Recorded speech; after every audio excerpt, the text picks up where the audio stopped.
Hello, my name is the Gaming Critic. I review video games with no regrets whatsoever. So we're 2 down and 1 to go. And honestly, I've been having some mixed reactions towards the Future series. Tools of Destruction is a fun game, but it's not as good as the original trilogy, and Quest for Booty was the DLC to Tools of Destruction. I just hope everything comes together as we dive in to a cracking time.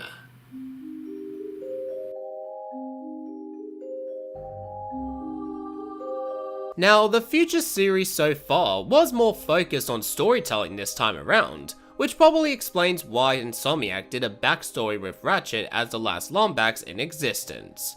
With all the trailers and the hypes near to its release, this game would consider to be the final adventure for the Lombax and his trusty robot companion.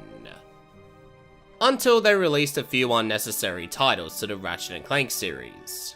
And by the way, I cannot wait to destroy Full Frontal Assault when we get to it. But that's in the future. Now's the time to wind the clock down a bit to see if the next Ratchet & Clank game can hold up. This is Ratchet & Clank, A Crackin' Time. Published by Sony Computer Entertainment and developed by Insomniac Games, Ratchet & Clank A Crackin' Time was released in 2009, and it was released on PlayStation 3. The story starts with the glorious return of my boy, motherfucking Dr. Nefarious and his butler Lawrence. Ratchet & Clank A Crackin' Time gets 10 out of 10. Okay, I'm kinda jumping the gun a bit, so let's just talk more about the story. Nefarious was hired by the Sony to fix Clank, but actually, he's only here to gain access to the Orvis chamber. After the Sony deny Nefarious' entry, he tries to kill the Sony by using the Hypersonic Brainwave Scrambler!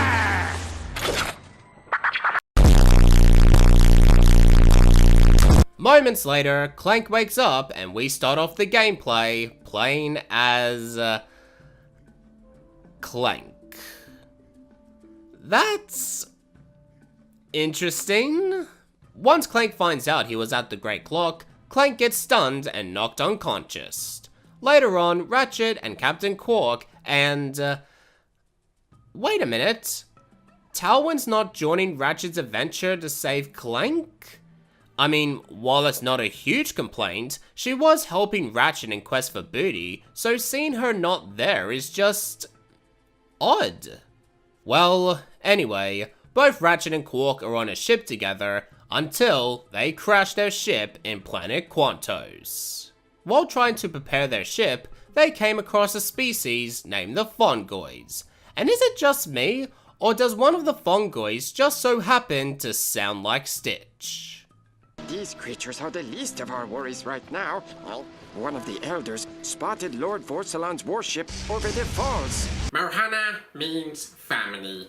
Family means nobody gets left behind. Or forgotten. Ratchet finds out that to repair his ship, he has to collect Zonies.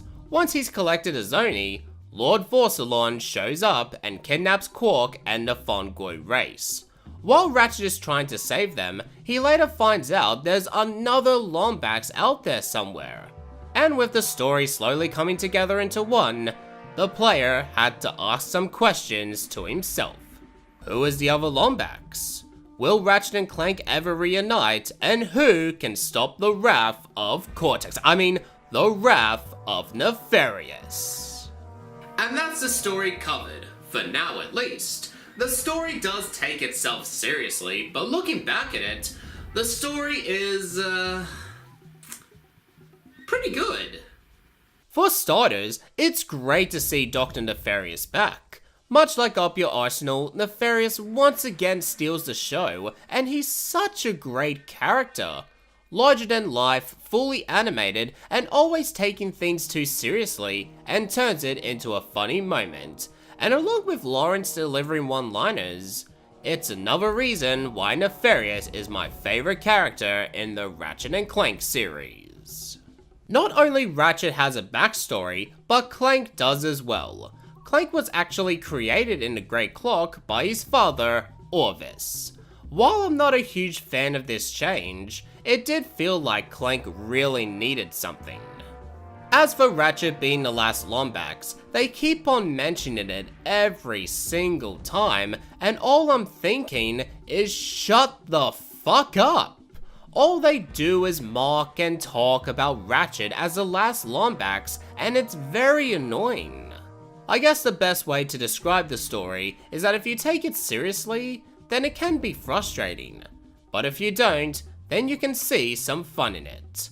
Luckily for me, I didn't take the story seriously, and while it was fun to watch, I can see some problems with it. Speaking of the last Lombax, it seems to me that Insomniac has forgotten one more character that technically is a Lombax, and that is Angela Cross. Ever since Tools of Destruction was released, everyone was talking about Angela. People have been questioning it over and over again to Insomniac Games. Every time they mention Ratchet as the last Lombax, they always think to their heads, what about Angela Cross? Well, after a couple of years of waiting for an answer, we finally got an explanation. Tonight's top story, new information on the disappearance of Lombax rebel Angela Cross. I'm sorry, have we confirmed that Angela Cross is in fact a Lombax? I know that was the assumption, but she doesn't have a tail. Female Lombaxes don't have tails, Kip. In fact, this just in, lots of females do not share the same anatomical traits as their male counterparts. It's cool that they talked about Angela, but yeah, you can clearly tell that they only said it just so that people can stop complaining about it. As for the other features, A Crack in Time looks stunning, just like Tools of Destruction. I just can't get enough of Insomniac Games making their games so beautiful. And this game is no exception. The gameplay here is just as smooth as ever. What's really cool is when you throw your wrench, you don't have to wait for your wrench to come back. You can just wander around until your wrench is back in Ratchet's hands. In the original Ratchet & Clank games, once you have thrown your wrench, you have to stop and wait for your wrench to come back. But in here, throwing your wrench makes the gameplay flow even more, and they also brought back moving platforms with your wrench from Quest for Booty. It's nice that they did that, as it shows it wasn't a one-off thing. The weapons lineup in this game are good. Again, not the best, but they are really good and satisfying to use. You get to use weapons such as the Constructo Pistol, the Constructo Bomb, the Dynamo of Doom, even though I'm not a fan of that weapon, the Negotiator, and the Buzzblades to name a few.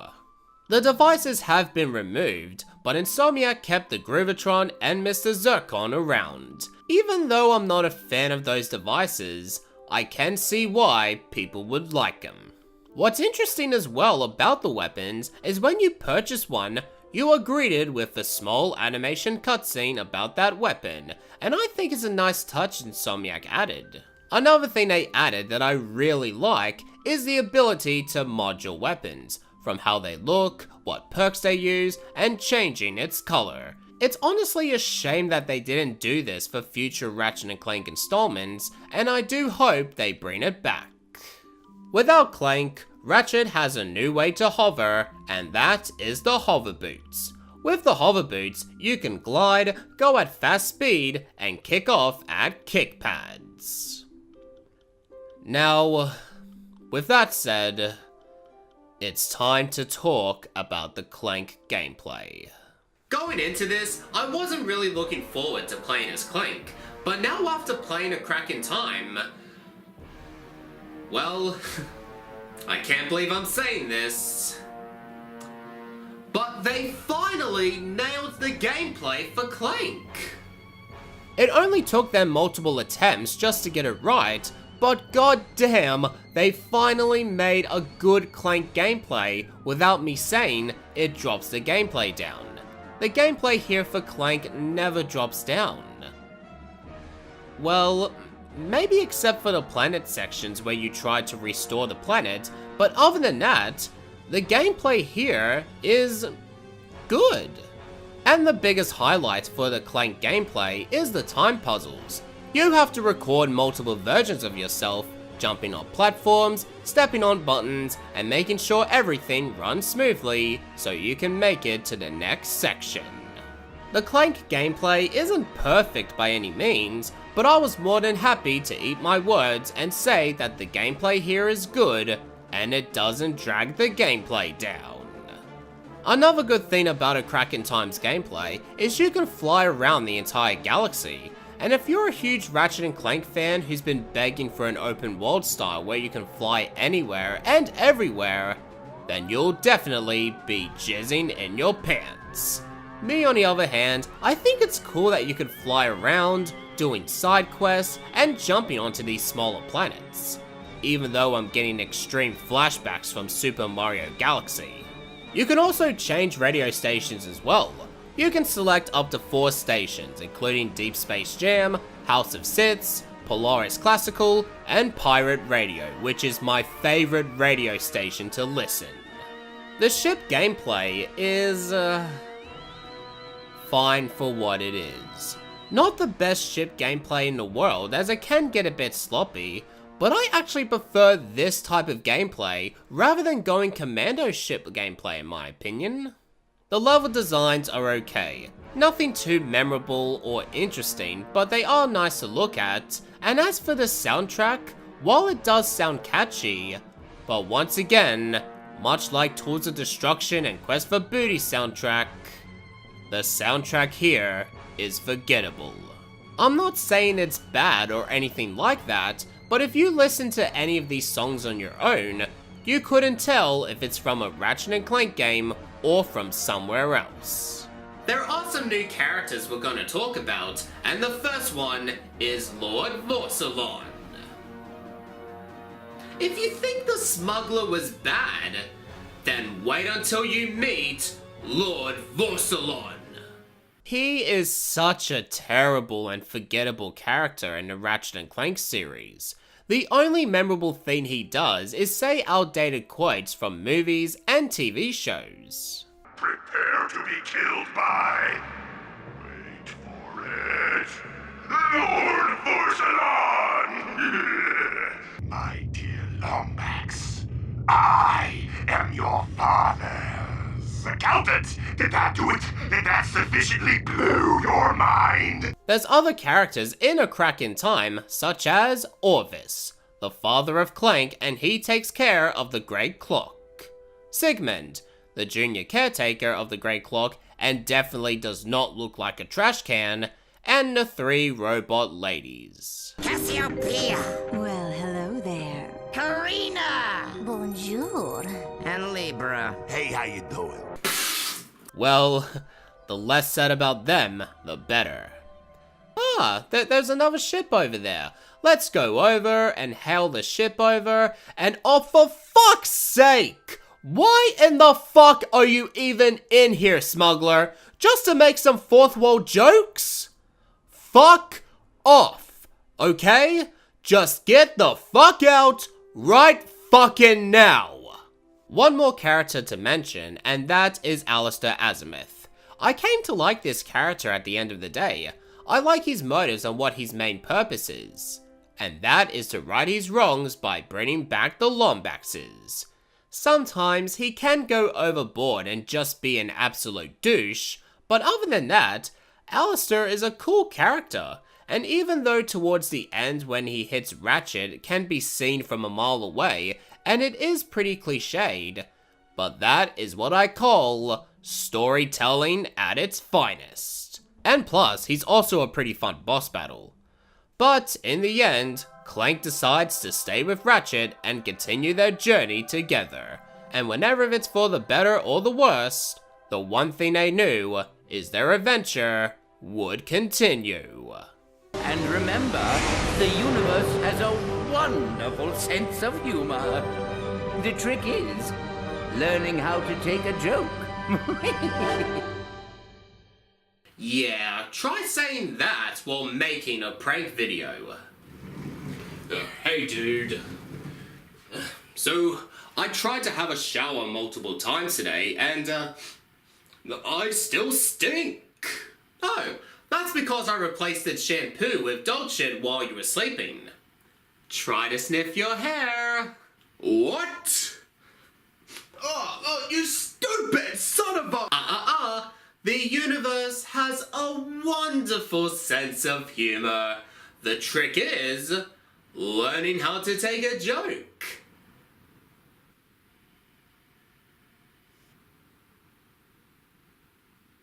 I'm cancelling your allowance. Ah, shit.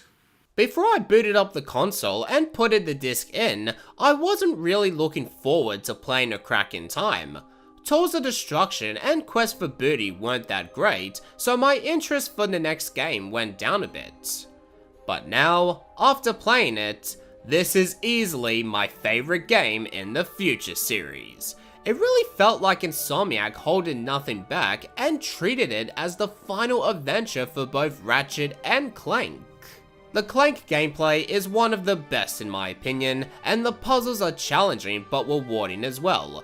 Exploring through the galaxy is fun, and even though the story is pretty cliched, looking back at it, the story is pretty epic. Ratchet & Clank A Crack in Time gets 7 out of 10. Despite having some problems, this game comes together in what feels like the final Ratchet & Clank game. And with all that said, here's what I think of the Ratchet & Clank Future series. The best way to describe the Future series as above average. It's not a terrible series at all, but if you compare the Future series with the original trilogy, the Future series doesn't light the candle to its oldest sibling. If you do see the 3 games in your game stores, then don't be afraid to try them out. Whenever if you just started playing Ratchet & Clank games, or if you missed out on playing those games like I did. This was going into a new direction for Ratchet & Clank, and many fans couldn't wait to see what's in the horizon. A bunch of unnecessary sequels, and the game that's based on the movie, also the movie that's based on the game. Also, I'm even considering to review the movie for some strange reason. You know, I'm actually getting inspired by Alistair. All he did was to write his mistakes by saving the Lombaxes. So, I think it's my turn to write all of my mistakes. So with that said, join me next time as I wind the clock down to re-review the games I made mistakes on. Thank you for watching this review, and if you enjoyed it, make sure to leave a like, share the video, and subscribe today. My name's the Gaming Critic, telling you that I have to sort some shit out.